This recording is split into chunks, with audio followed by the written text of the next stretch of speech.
हिंसा का प्रबल विरोधी हूं, और ये किसी अपनी ही संपत्ति जला रहे हैं। सरकार का कुछ नहीं जल जाता है, सरकार की कोई संपत्ति नहीं होती है, हमारे और आपके खून पसीने के टैक्स के पैसे से खरीदी गई ये संपत्ति है। युवाओं से अपील है, और मैं हिंसक आंदोलन का प्रबल विरोध करता हूं। अलीगढ़ में अभी 30 युवक गिरफ्तार किए गए हैं, जो गिरफ्तार हो गए वो सेना के काबिल नहीं रहेंगे। तो आप अपना कैरियर भी दांव पर लगा रहे हैं। आज नहीं कल पुलिस सबको खंगालेगी, हो सकता है इसलिए ना खंगाल रही हो, युवा का मसला है। मैं सरकार पर भी दोष लगाऊं, युवा का मसला है। हो सकता है पूरे देश का युवा विद्रोह कर गया तो नहीं संभलेगा, युवा जब बिगड़ता है तो संभलता नहीं है। इसलिए धीरे धीरे ये लाएंगे सबको लाइमलाइट में। आज उत्तर प्रदेश के कई जिलों में जहां शुक्रवार का खतरा था जुमे की नमाज का, वहां ये रायता फैला दिया अग्निवीरों ने। अब अग्निवीरों से कितना माही जी कैसे रुकेंगे ये युवक? सर, सरकार को भी आईना दिखाना पड़ेगा, बहुत जरूरत हो गई है। मैं कब कह रहा हूं, मैं ये कह रहा हूं कि ये युवा जिन्होंने ट्रेनें और बस चलाई, या तो पैदल यात्रा लेकर के, गुलाब का फूल लेकर के, गेंदे का फूल लेकर कूच करता, तो हो सकता है जनता भी उनके साथ होती, विपक्ष के राजनीतिक दल के कार्यकर्ता भी पीछे आ जाते हैं। किसान आंदोलन ताजा उदाहरण है कि 13 महीने आंदोलन चला, कोई एक वाहन नहीं फूका गया, एक वाहन नहीं फूका गया। वो उदाहरण है माही जी। लेकिन 750 किसान तो मर गए, कोई सुनवाई हुई थी? कोई चुनाव नहीं होता तो भी सुनवाई नहीं होती। सरकार इतनी ज्यादा जो है इनसेंसिटिव है, आप इसे समझिए। जो अभी सुनील जी कह रहे हैं, सुनील जी के अगर ये स्थिति होती तो ये क्या करते? गुलाब का फूल लेके जाते मोदी जी के पास। सुन लेते हैं, आगे बढ़ते हैं, समय बहुत हो चुका। माही जी। सभी माननीय आदरणीय पैनलिस्ट को मेरा नमस्कार है, प्रणाम है। बस मैं एक ही रिक्वेस्ट करना चाहूंगा कि अभी जो आपस में डिबेट हो रहा था, इसको थोड़ी देर के लिए रोक के, बस ज्यादा टाइम नहीं लूंगा सर, मेरे को 2 से 3 मिनट दे दो। मैं थोड़ा कुछ लॉजिकल जवाब देना चाहता हूं। तो मैं सबसे पहले तो एक बात कहना चाहूंगा, जो माननीय कौशिक सर ने कही कि अगर बच्ची जिद करे कि मुझे आत्महत्या करनी है, तो क्या पिता उसकी इस बात को भी मान ले? बिल्कुल ना माने। आप बिल्कुल इस जगह पे करेक्ट हैं, बिल्कुल एक बार भी ना माने। लेकिन अगर घर का हर बच्चा आत्महत्या करना चाह रहा हो, तो पिता की जिम्मेदारी है कि पूछे कि ऐसा क्यों है, पहला जवाब। दूसरा जवाब, माननीय कौशिक जी ने कहा कि और भी रास्ते हैं, फूल लेके अगर ये जाते तो क्या पता जनता भी इनके साथ आ जाती। चलो फूल की बात बता देता हूं। पिछले 2 महीने से 59 days people are continuously sitting on the ground of eco in Lucknow, फूल लेके, गुलाब का फूल लेके। दूसरी एक बात और, माननीय यशस्वी श्री मोदी जी और श्रीमान योगी जी की माता श्री का तस्वीर लेके वो बच्चे बैठे हुए हैं। ये तो गुलाब के फूल से भी ऊपर ही होगी इस समय। वो तस्वीर लेके बैठे हुए हैं और उन्होंने वहां ये लिख रखा है कि बेटा नहीं सुन रहा है माता, तो शायद आप ही हमारा सहारा हो। ये दूसरी बात है। तीसरी बात, ये जो उपद्रव हो रहा है इसका बिल्कुल भी रत्ती भर कोई सपोर्ट नहीं करता। आप सब आदरणीय हैं, बड़े हैं, जानते हैं, हम भी नहीं करते। लेकिन जब गांधी जी 1915 में भारत आ गए, उन्होंने पुरजोर लगा लिया अंग्रेजों को भगाने का। ये आंदोलन, फलाना ढिमाका आंदोलन, क्या हो गया उससे? कुछ हो गया उससे? बाद में उन्होंने भी सारी कॉन्फ्रेंसेस को बॉयकॉट किया, जितनी भी टेबल कॉन्फ्रेंसेस हुई थी। उसके बाद जब 1942 में पानी सर के ऊपर से निकल गया, तो वही गांधी जी जिनके ऊपर हम सत्याग्रह लखनऊ कर रहे हैं पिछले 2 महीने से यूपीएसआई की धांधली के ऊपर, उन्हीं गांधी जी ने कहा कि अब मेरे बस की नहीं है, डू एंड डाई, करो या मरो।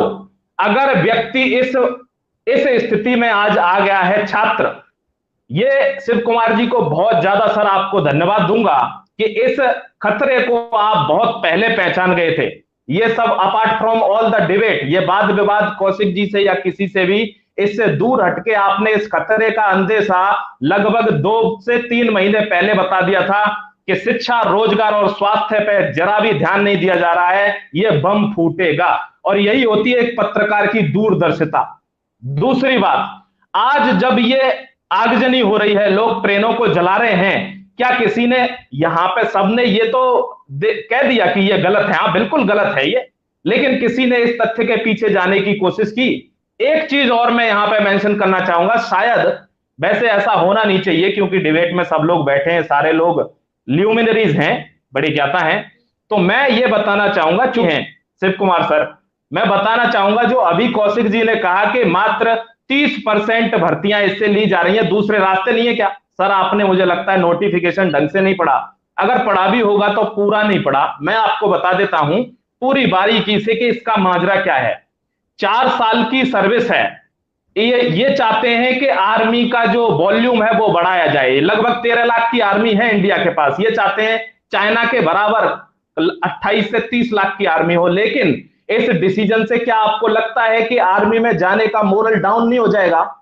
लोग जाएंगे नहीं। कौन सा गरीब माता पिता है जो अपने बच्चे को कहेगा कि तू दिन और रात दौड़ के फिर रिटन की पढ़ाई कर और सिर्फ तुझे 4 साल नौकरी करनी है, उसके बाद आके खेत में नई फसल करेंगे।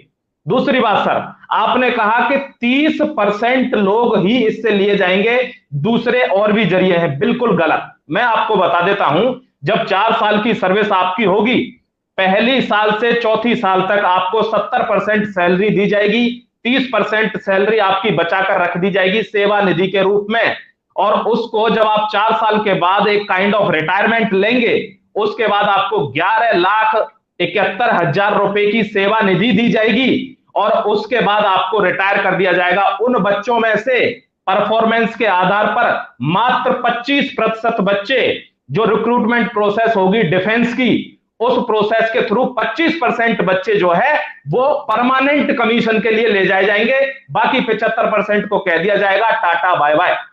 कौन आर्मी में, ये बात सत्य है कि आर्मी एक जज्बे का जॉब है, लेकिन जॉब तो, इस जॉब को अगर 4 साल का लेने के बजाय भले ही चपरासी की जॉब होगी, आदमी चाहेगा उसको ले लेता हूं सरकारी को, एटलीस्ट लॉन्ग टर्म सेफ तो रहूंगा। इंडिया का देखो, एक चीज और बता देता हूं शिव कुमार सर, मेरे को 1 मिनट देना बस। ये जो मॉडल फॉलो करना चाह रही है जो सरकार है, भारतीय गवर्नमेंट, ये इजराइल मॉडल फॉलो करना चाह रही है। इजराइल में ये मॉडल है कि हर व्यक्ति वहां फौजी रहता है 3 से 4 साल के लिए। लेकिन इजराइल की सारे और भी तो एस्पेक्ट देखिए, बहुत पहलू होते हैं। इजराइल की पॉपुलेशन ओनली 1,21,00,000 है, भारत 150 करोड़ का देश है। आप क्या चाहते हैं, अगर वहां 1,21,00,000 लोग हैं, उनको 4 साल बाद रिटायर कर दो, सब वेल्दी हैं, अच्छे से अपनी बिजनेस भी सेटल कर लेंगे, जीवनचर्या चला लेंगे।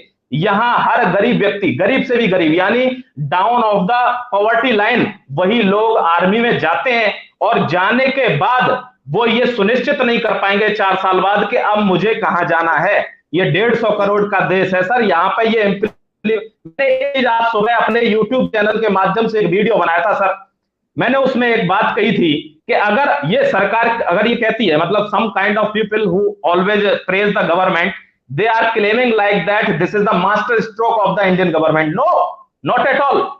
Being a teacher, I am not agree with it. ये बिल्कुल भी मास्टर स्ट्रोक नहीं है। क्यों? अगर ये मास्टर स्ट्रोक होता, स्कीम ब्रिलियंट है।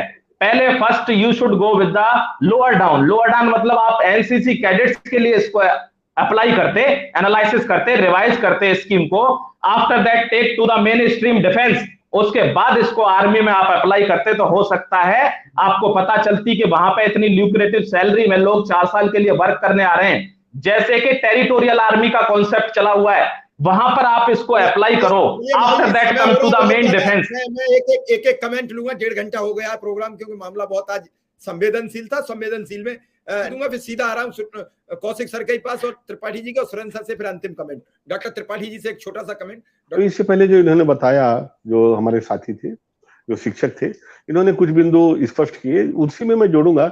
शिव कुमार जी, जो 11,71,000 का वादा गवर्नमेंट कर रही देने का, युवाओं को मैंने कई से बात किया तो युवाओं को यकीन ही नहीं है कि सरकार 4 साल बाद 11,71,000 भी देगी।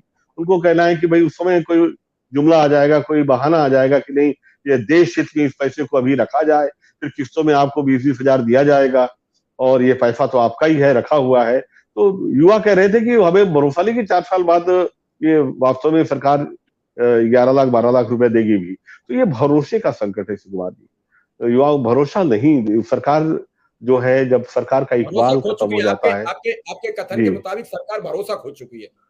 वास्तव में नहीं। देखो, सदन में, पार्लियामेंट में उनका भरपूर भरोसा है, पार्लियामेंट में उनका बहुमत है, मैं मानता हूं, लेकिन आम जन में अगर जिस तरह से लोग उठ खड़े हो रहे हैं, मुझे लगता है सरकार को भरोसा कायम करने के लिए कुछ करना चाहिए सरकार को। तो अब लोग बीजेपी अभी आपकी बातों का जवाब दे दिया माही जी ने। तो आंदोलन हो सकते हैं, लेकिन ये भी बात सही है कि जिस तरीके से आंदोलन चलाए जा रहे हैं, जैसे लखनऊ की बात इन्होंने कही, तो लखनऊ 10-15 लोगों को माही सर बैठने से आंदोलन नहीं होता कि 20 लोग आप बैठ के और योगी जी का और उनका कर दिया, यार वो हजारों की संख्या में। नहीं कौशिक सर एक मिनट लूंगा, बस 1 मिनट लूंगा। आप कह रहे 10-15 लोगों, नहीं, मैं आपको बताता हूं, बात 15 तारीख की है। 15 तारीख को वहां 2200 लोग प्रेजेंट थे लखनऊ के इको गार्डन में, 2200। एक टीचर प्रेजेंट था जो लगभग 70 लाख बच्चों के साथ जुड़ा हुआ है, बहुत बड़ी कम्युनिटी है, यहां जुड़ा हुआ है नोएडा में। वो टीचर उनके बीच में बैठा था, उनका नेतृत्व कर रहा था, और 2200 बच्चे थे उस दिन। तो बिल्कुल भी ये 15 लोगों का नहीं था सर। मैं बस एक ही बात कहना चाहूंगा कि ये जो बात आई सर, एक मिनट कल भी चर्चा करेंगे, केवल 1 मिनट। मैं ये कहना चाह रहा हूं कि एक भी कोई ऐसी भर्ती नहीं है ना, एक भी कोई ऐसी भर्ती। जी ठीक है। एक कमेंट आप भी कर दीजिए, बहुत लंबा वैसे ही हो गया है। आज सुरेंद्र सर की मुस्कुराहट कुछ अलग टाइप की है, बहुत देर से मुस्कुरा रहे हैं। हमने उनका भरोसा नहीं तोड़ा है आज हमने उनका भरोसा नहीं तोड़ा है। मैं एक ही बात कहूंगा कि माही ने जितने साफ गोई से हम सबको आईना दिखाया है, उसके लिए मैं उनकी तारीफ करता हूँ। सिर्फ इसलिए कि वो आंदोलन कर रहे हैं, हम उनको बच्चा कह के टाल नहीं सकते, हमारे लिए बच्चे ही है। तो जो उन्होंने एक सीधे जवाब दिया, कौशिक ने कहा कि फूल लेके जाते हो, बता दिया 22 लोग फूल भी लिए हुए थे, और दोनों नेताओं की माँ की तस्वीर लिए हुए थे, इस अंदाज में कि माता जी अपने बच्चों को समझाओ, हमारा भविष्य बिगड़ रहा है। इससे ज्यादा कोई अच्छा आंदोलन का तरीका नहीं हो सकता। नंबर 1 बात चूंकि खत्म करनी, मैं डिटेल फिर बात करूंगा।